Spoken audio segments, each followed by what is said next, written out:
C'est un peu le paradis sur Terre, l'île Maurice. Il y a plein de choses extrêmement attrayantes et j'avoue que moi j'ai rarement plus d'une semaine de vacances d'affilée. Et c'est vrai que voilà, quand on n'a pas beaucoup de temps, qu'on n'en peut plus de la grisaille, parce que moi je passe beaucoup de temps dans le nord de la France que j'aime beaucoup, mais où c'est pas la meilleure météo. Et maintenant je vais faire un film à Bruxelles, donc c'est pas non plus. Quand vous êtes en déficit de vitamine D, de sommeil et globalement de kiff, l'île Maurice c'est juste parfait quoi. Et puis c'est parfait aussi parce que ça me permet de connecter un peu avec mon fils parce que je suis beaucoup pas là et donc ça permet de passer des moments très privilégiés dans un cadre somptueux. Donc c'est un peu un shot de kiff intense en peu de jours avec quand même très peu de décalage horaire, ce qui est quand même formidable. Je veux dire d'avoir un tel dépaysement, un tel shot de soleil, d'exotisme. On a des vies un peu folles, un peu intenses, on travaille beaucoup, on n'a pas toujours le temps de connecter ni avec son partenaire, ni avec ses enfants autant qu'on souhaiterait le faire. C'est une espèce de parenthèse enchantée où vous allez vous faire du bien à vous et à votre famille, et puis vous allez vous faire un peu des souvenirs joyeux. Donc c'est un petit paradis, quoi, voilà.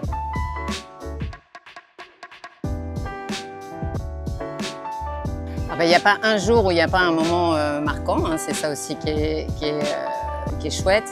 Après, les massages sont formidables, donc quand vous avez la possibilité que votre fils veut bien gentiment aller au Kids Club, les massages sont merveilleux.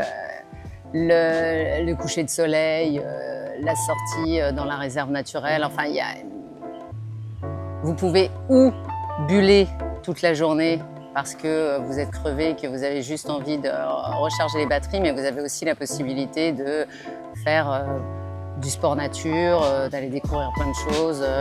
Donc c'est ça aussi qui est chouette, c'est que tout le monde peut vivre un peu les vacances dont il a envie.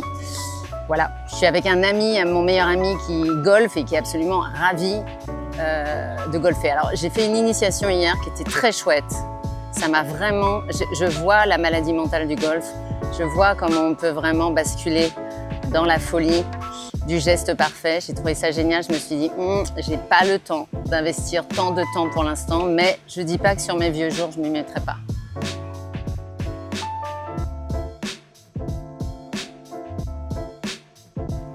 Oh ben, chaque film est une aventure. Moi, c'est vraiment ça qui m'intéresse, hein. C'est vraiment les aventures. Là, je viens de faire un film qui me touche beaucoup, qui me plaît beaucoup, d'Emmanuel Poulain-Arnaud avec Danny Boone et qui n'est pas du tout une comédie.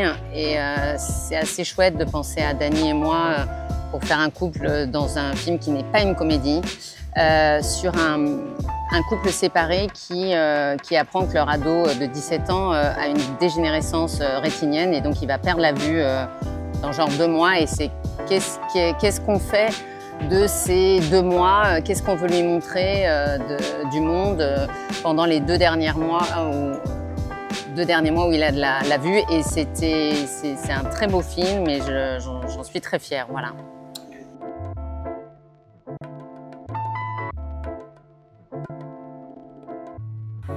Bah, c'est surtout un petit reset, quoi. C'est un peu là ce qui est super, c'est que je viens de faire les 4 premiers épisodes de la dernière saison d'HPI. Je vous dis, dans une semaine, je commence un long. Ça me permet, c'est un vrai sas, quoi. C'est un sas de dépressurisation quand vous redescendez. Les tournages, c'est des aventures sur toutes les séries qui sont denses, intenses. C'est des horaires de tournage qui sont assez fous. À la fin des 4 premiers, je suis rincée, quoi. Vraiment, et c'est vrai que ça permet de se retrouver. C'est vraiment une forme d'atterrissage avant de pouvoir redécoller, quoi. J'ai ce truc, j'ai beaucoup d'énergie, mais c'est quand même pas mal à un moment donné de ne pas se sentir dans une espèce de course effrénée permanente, quoi. Et puis pour pouvoir créer c'est un bien grand mot, mais en tout cas pour pouvoir se lancer dans une nouvelle aventure, avec toute la fraîcheur requise, il faut un petit peu quand même avoir la possibilité de redescendre.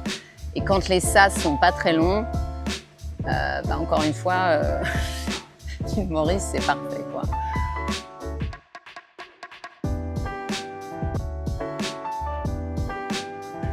C'est nécessaire, indispensable. Je pense que heureusement que maintenant ça fait partie de notre façon de penser de pas mal de gens. Hélas, pas tout le monde, mais alors en plus moi je suis plongeuse, donc vraiment j'ai vu l'évolution des coraux, j'ai vu les coraux devenir blancs, des espèces disparaître. Les plongées que je faisais il y a 20 ans sont pas du tout les mêmes que maintenant, donc vraiment on voit la différence. Et c'est vrai que pour une île comme l'île Maurice, qui a quand même la chance d'avoir ce trésor et pour qui le tourisme est si important, c'est absolument fondamental de préserver les récifs, quoi, parce que sinon, c'est l'autodestruction totale, quoi. Et c'est vrai que le paradis est fragile et que c'est pas rien d'être un peu le paradis de tout le reste du monde qui, évidemment, déferle sur l'île. Donc, il y a nécessité de construire des nouveaux hôtels. Donc, c'est aussi de la pollution. Et c'est vrai que d'être dans un hôtel qui prend en considération une forme d'écotourisme et qui vraiment est proactif sur la défense des récifs, pour moi c'est important, ouais.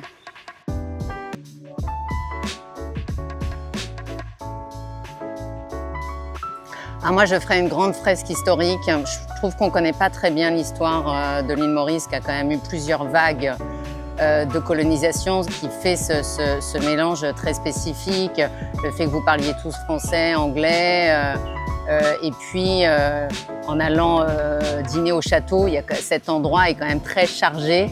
On se dit, on a envie de raconter l'histoire de la famille qui est là, des plantations. Moi, je ferais une grande fresque historique sur des générations et des générations pour raconter l'histoire de l'île Maurice, qui n'est pas qu'une île encerclée d'hôtels 5 étoiles.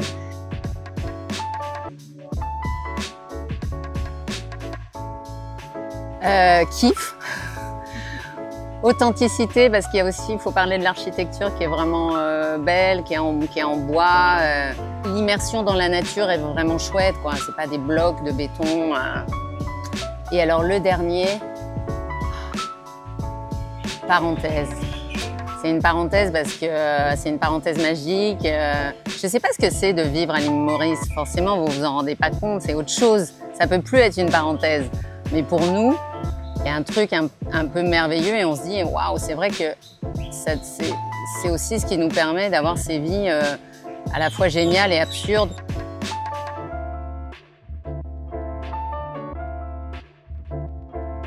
C'est vraiment un bijou. La dernière fois, j'ai carrément visité des villas qui étaient en vente. Et puis après, je me suis dit, quand même pas à côté. Je crois que je vais continuer à venir faire des petites parenthèses chez vous.